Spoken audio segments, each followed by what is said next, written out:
Hello everyone, welcome to another Node-RED Deep Dive. Today I'm walking you through a complete, ready-to-deploy feedback system that solves a very common real-world problem.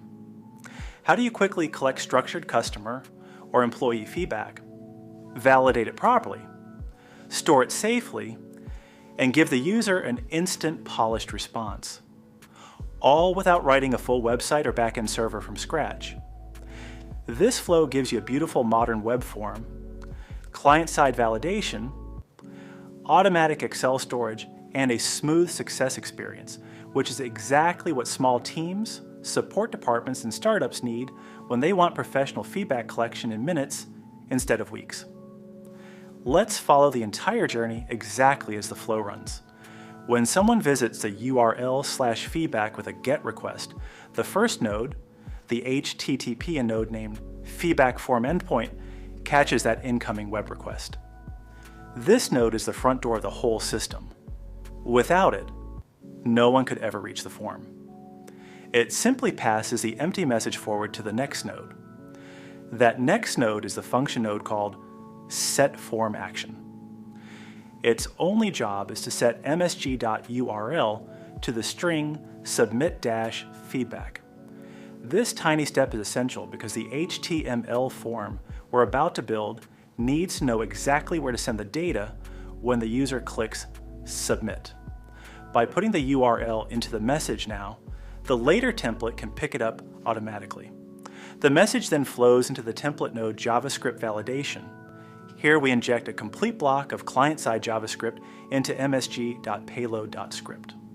This script does three important things.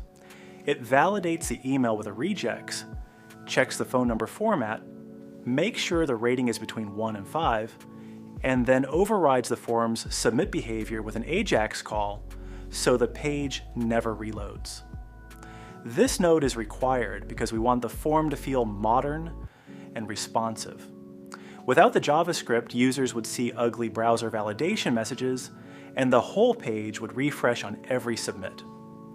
Next comes the big template node, Modern HTML Form. This node builds the entire web page from scratch.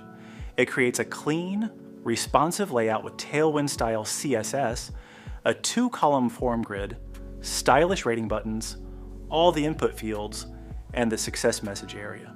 It also inserts the URL we set earlier into the form's action attribute and pastes the entire validation script at the bottom. When this node finishes, the message now carries a complete, self-contained HTML document ready to be sent to the browser. That HTML is immediately handed to the HTTP response node, return form HTML, which sends it back to the user with the correct content type header. So the visitor now sees a professional-looking feedback form with smooth animations, mobile-friendly design, and built-in validation. Now let's follow what happens when the user fills out the form and clicks Submit. Because of the JavaScript we injected, the browser sends a post request to /submit-feedback using AJAX. This request is caught by the second HTTP node called Form Submission. It listens specifically for post requests on that URL and forwards the form data to the next node. The very next node is the JSON node, Parse Form Data. Even though the HTTP node usually parses form data automatically, this extra step guarantees that message.payload is a clean JavaScript object with properties like full name, email, phone, product, rating, and feedback. It makes the data easy and safe to work with in the next function. Now we reach the most important logic node, the function process and store data. This is where the backend intelligence lives. First, it creates a timestamp and formats the date and time nicely. Then it builds a complete record object that includes a unique submission ID, all the user's answers, a status field, and empty fields for later processing. It also appends this record to a flow-level array called all_submissions, so we can keep a running list of every feedback entry in memory for future analytics. After that, it prepares two things: the raw record for Excel storage and a beautiful green success HTML message that includes the submission ID. It even checks whether we've just hit a multiple of 5 submissions and sets a flag for generating statistics, though that part isn't wired up yet in this version.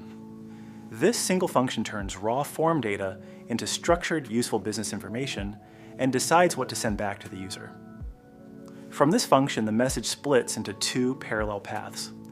The first path goes to the raw data Excel node, which is an ALA filed out node configured to write in X, L, and SX format. It takes the record we built, adds it as a new row to the Excel file at the specified path, and automatically includes column headers. This gives us a persistent, human-readable archive that anyone in the company can open in Excel, filter, sort, or turn into charts. At the same time, the second path goes to the simple function node, send success HTML. All it does is copy the pre-built success message into message.payload so the response is clean and ready. Finally, that success HTML is sent back by the HTTP response node, return success. The AJAX code in the browser receives it, displays a nice green thank you box with the submission ID, resets the form, and fades the message away after 5 seconds. The user experience is smooth and professional, so the complete data journey is this.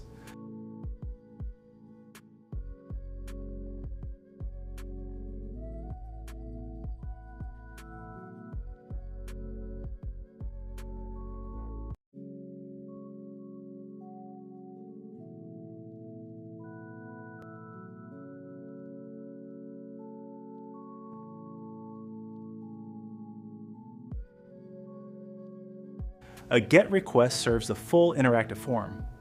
The user submits via AJAX post, the data is validated on the client, parsed and enriched on the server, saved permanently to Excel, and a success message is returned instantly, all inside a single lightweight Node-RED flow. This pattern is incredibly useful in the real world. Support teams can embed the /feedback link in email signatures or help desk tickets. Product managers can collect NPS style ratings after every customer interaction. HR departments can run internal pulse surveys. Because everything lands in Excel, even non-technical managers can analyze trends, spot low ratings, or follow up on specific feedback without any extra tools. Now let's talk honestly about what could be better, because every good architect looks for improvements. The Excel file path is hard-coded to a Windows user folder, which will break the moment you move to a server or another computer. We should replace that with an environment variable or a global setting so the flow works anywhere. The in-memory all_submissions array is convenient, but disappears every time Node-RED restarts, so for production we'd swap that for a proper database like SQLite or PostgreSQL using the database nodes. There is no server-side validation right now. If someone disables JavaScript, they could send bad data, so we should add a quick validation step inside the process function before saving anything. Error handling is light. If the Excel write fails, the user still sees success, which could be misleading. The statistics flag is set but never used, so we could easily branch off to a new flow that calculates average ratings and maybe sends a weekly summary email. Security-wise, we're missing CSRF protection and input sanitization, which matter a lot if this form ever faces the public internet.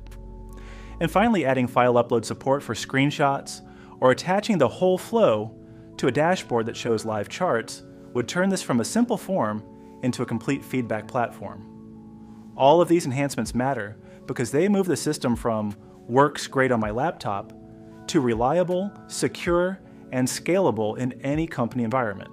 They protect data, reduce support headaches, and make the solution future-proof. So there you have it.